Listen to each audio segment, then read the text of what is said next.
Hello সবাই কেমন আছেন? আশা করি সবাই অনেক ভালো আছেন। আমিও ভালো আছি। এই মাছটা কে কে চেনে অবশ্যই কমেন্ট করে জানাবেন। এটাকে কিন্তু আমাদের এই অঞ্চলে বৈরাগী মাছ বলে। বৈরাগী মাছ বলে। আপনাদের কোন কোন অঞ্চলে এটাকে কী মাছ বলে অবশ্যই কমেন্ট করে যাবেন। আর এটা কিন্তু সামুদ্রিক মাছ একটা। এটার আর একটা আছে সাদা, সেটা খেতেও বেশ মজা লাগে। তার এই যে সকালবেলা এই যে লাল শাক নিয়ে এসেছিলো, তাই লাল শাক রান্না করবো। লাল শাকগুলো খুবই ভালো ছিল, যে এতটাই নরম ছিল, কাটতে একটু মানে কোনো শক্তই ছিল না, খুব ভালোভাবেই মানে একদম নরম হয়ে গেছে, নরম হয়ে একদম নেতিয়ে গেছে রান্না করতে যাওয়ার সময়।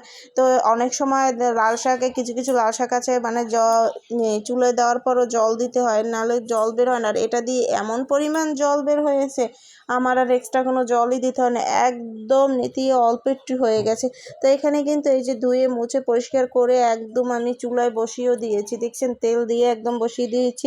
এই যে দেখুন কত সুন্দর লাল শাক। আর লাল শাক কিন্তু আমার বড় ছেলের খুবই পছন্দের, সে এটা দিয়ে ভাত, ছোট ছেলেও খুব পছন্দ করে। তো এদিক দেখেন এখনই বসাতে একটু লবণ দেওয়াতেই কিন্তু এটা একদম পুরো জল ছেড়ে দিয়েছে। তো এখন এটাকে আমি অল্প আছে আস্তে আস্তে হতে থাকো। আর এর পাশে আমার তৈরির এই যে মাছ, আমার পছন্দের একটা মাছ বৈরাগী মাছ, এটাকে এখন আমি মানে প্রসেসিং করে নেব, যেভাবে রান্না করব তাওয়ায়। আমার খেতে খুব ভালো লাগে, এটা আমার খুব পছন্দের একটা মাছ। এটা ঝোল আমি ভালো খাই না, যার জন্য তাওয়ায় আমি কলাপাতা হলে কলাপাতায় পাতলার মতো দিয়ে খেতাম, যেহেতু কলাপাতা নেই তাই তাওয়াতে দিয়ে একটু ভাজা ভাজা করে নেব। তো এদিকে এখন আমি এই যে দেখুন কি পরিমাণ যে জল বের হয়েছে।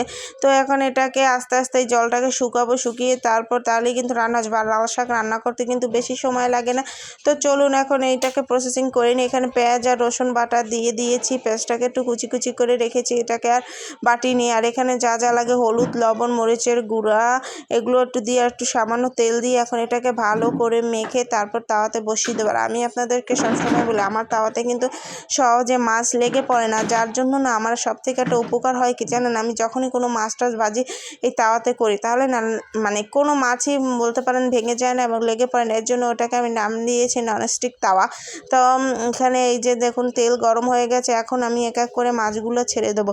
তো এটা করতে করতে এদিকে ছোট ছেলে আবার কানাকাটি করতেছিল, তারেও সামলাতে হয়, আবার ভিডিও করতে হয়, রান্নাও করতে হয়, মানে সব একবারে কাজ করতে হয়।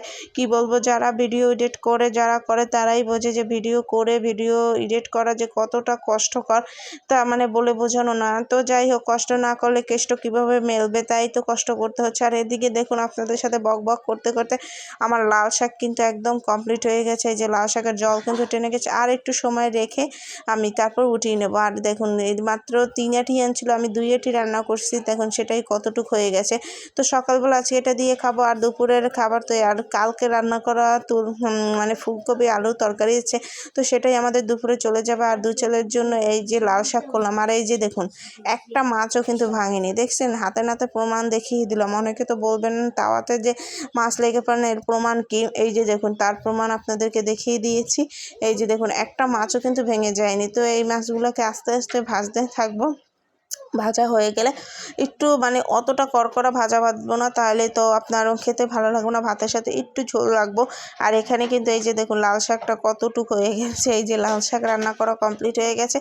এখন আমি আমার মাছটাকে দেখবো, ওটা হয়ে গেলে ওটাকে নামিয়ে তারপর আমি ছেলেদের জন্য আপনার রুই মাছ ভিজিয়ে রেখেছি, যে সেই রুই মাছই করবো। আর এদিকে দেখুন কাজটা হয়েছে কি আমার সাথে, ধুয়ে গেছি, ধুয়ে একটু ছোটো ছেলেকে ধরতে গেছি, এসে দেখি এটার কি অবস্থা, নিচে অনেকটাই লেগে পড়েছে। যাই হোক পুরোটা লাগেনি, হালকা একটু লেগে পড়েছে, যেহেতু চুলার জালটা একটু বেশি ছিল যার জন্য হয়তো এরকম হয়েছে। তো এটাকে কিন্তু এই যে রেখে দিয়ে এখন আমি মানে এখন এপাশটা হয়ে গেছে, ওপাশটা হলেই আমি এটাকে নামিয়ে নেব। আর ভেবেছিলাম এখনই আপনাদেরকে ছেড়ে চলে যাই, কিন্তু আবার ভাবলাম ও না, ছেলেদের জন্য কি করবো সেটা যদি আবার না দেখায় তাহলে অনেকে বলবে আমার ছেলেরা কি খাবে। তো এই যে দেখুন আমার মাছ কিন্তু আমি নামিয়ে নিয়েছি। আর এই যে ছেলেদের জন্য 2 পিস মাছ কেটে একদম সুন্দর সাইজ করে নিয়েছি, কারণ বড় ছেলে মাছ দেখলেই তার শরীরের ভিতর মানে কি বলবো লাড়াচাড়া মারে, যার জন্য তার ভয়ের ঠেলায় আমাকে মাছ এভাবে কাটতে হয়। এই মাছ দেখেই সে দুপুরবেলা বলছে আমি মাছ খাবো না, মাছ খাবো না। তো আজকের কিন্তু এই রান্নাবান্না এই পর্যন্তই। আমার রান্নাবান্না ওদের মাছ ভাজা হয়ে গেলেই রান্নাবান্না একদম কমপ্লিট। তো আমার ভিডিওটি যদি ভালো লেগে থাকে অবশ্যই লাইক কমেন্ট শেয়ার করতে ভুলবেন না। ভালো থাকবেন সবাই, টাটা।